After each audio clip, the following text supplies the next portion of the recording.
자, 반갑습니다. 구급 현장 노트 유튜브입니다. 첫 번째 편이 너무 무거운 중증 외상을 주제로 했었는데, 오늘은 쉽고 모두에게 도움이 될 수 있는 정보 편입니다. 병원 전 현장 단계에서 효율적으로 CPR 할 수 있는 팁과 자주 실수하는 부분에 대해 이야기해 보도록 하겠습니다. 첫 번째 실수, 가방을 너무 많이 들고 가기. CPR 가방 또는 ALS 가방을 따로 만들지 않으면 휴대용 산소 따로, 엠브백 따로, 에어위 키트 따로, AED도 따로 들고 가고, 루카스 같은 메카니컬 디바이스, 그리고 석션기까지 하면 짐이 너무 많아져 출동과 구급차로 철수할 때 매우 불편합니다. 그래서 이렇게 하면 안 되고, CPR이나 전문 응급처치에 필요한 소모품 장비를 가방 하나에 모두 넣어 놔야 합니다. 그래야 현장 CPR 진행하기에 매우 편리합니다.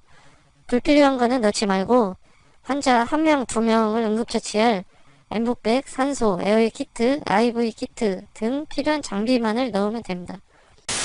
두 번째 실수, 지령 출동 정보만으로 어떤 상황인지 예단하기. 심정지가 명확한 정보, 예측 가능한 정보도 있지만 심정지라고 예측하지 못할 정보들도 있습니다. 실제로 이런 정보들이 오히려 병원 전 자발 순환 회복이 된 케이스가 더 많습니다. 특히 심정지 발생 후 외상 부위로만 신고되는 경우가 있겠네요. 그 예로 코피가 난다, 머리에 피가 난다, 비응급 내용으로 신고되었는데 막상 현장 도착해 보면은 심정지인 경우가 있습니다.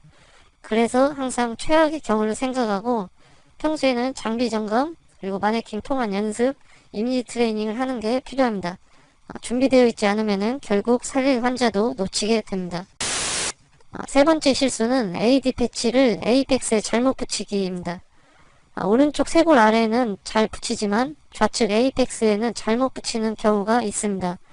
너무 환자의 전방, 앞쪽을 향하게 되면은 전기 에너지가 체내로 깊게 전달되지 않는 경우가 있습니다. AD 패치를 붙일 때는 에이펙스는 정중 애과선하고 니플 라인이 만나는 지점에 붙이면 되는데 약간은 패치가 몸에서 후방을 치우치도록 붙이는 게 중요하겠습니다. 네 번째 실수는 현장에서 엠브백만 짜고 산소는 구급차에 가서 하는 것입니다. 자주 하는 실수인데 현장에서는 앰비언트 에어로만 공급하고 구급차에 들어가서 그때서야 엠브백에 산소 라인을 연결하는 경우가 많은데 이건 대단히 치명적 실수입니다. 산소는 반드시 현장에서 CPR 시작하면서 공급하고 잠깐 5분 10분 사이에도 공급되어야 합니다. 팁을 드리자면 엠브백보다는 자동 산소 소생기, 마이크로벤트를 이용하면 보다 빠르게 산소를 공급할 수 있습니다. 다섯 번째 실수, BLS가 유지 안 되는데 무리해서 ALS를 시도하는 것입니다. CPR에서 중요한 것은 흉부 압박인데 너무 에어웨이나 IV를 확보하려고 하면은 환자 모니터가 안 됩니다.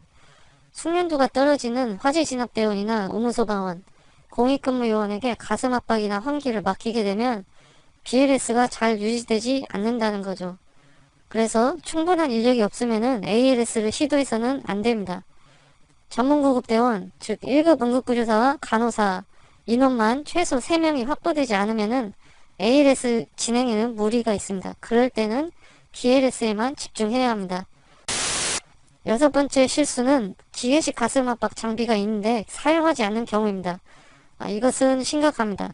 보통 환자 발생 현장에서 구급차까지 잠깐 들끝 이동하는 사이 시간은 길거리에서 1에서 2분, 주택은 3에서 5분, 아파트는 엘리베이터 이동으로 5분에서는 많게는 10분 정도 소요되는데 이 시간 동안 가슴 압박이 중단됩니다.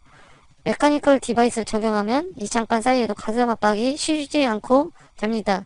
또 이송 중에 차가 많이 흔들려서 한 손으로 손잡이를 붙잡고 한 손으로 가슴 압박 하는데 이 역시 메카니컬 디바이스를 적용하면 충분한 깊이의 가슴 압박이 제공되게 됩니다. 일곱 번째 실수는 이송 중에 한 손으로 압박하기입니다. 앞에서 언급했었는데 이것은 조금 어려울 수 있는 부분입니다.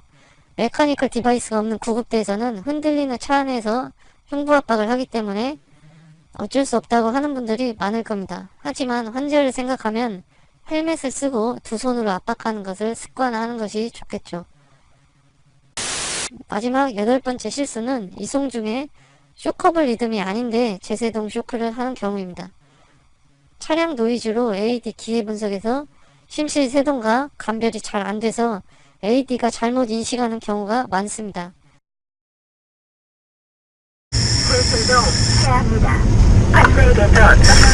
이런 노이즈로 잘못 오인되어 쇼크 버튼에 불이 들어왔다고 전기 충격을 누르게 되면 환자 소생에 더 안 좋습니다. 무수축인데 기계만 믿고 심장 전기 충격을 실시하게 된 것이죠. AD가 자동 분석하는 기계이지만 구급대원은 모니터상의 리듬을 관찰하고 평가하고 AD 쇼크를 믿어도 될지 판단해야 됩니다.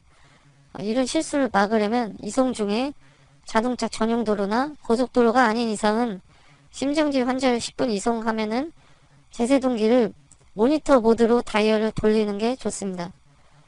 심전도 레코드는 이송 중간에 잠시 AD 모드로 돌려 레코드를 남기고 병원 도착 직전 AD 모드로 다시 돌려 심전도 레코드를 남기면 됩니다. 자, 오늘은 여기까지입니다.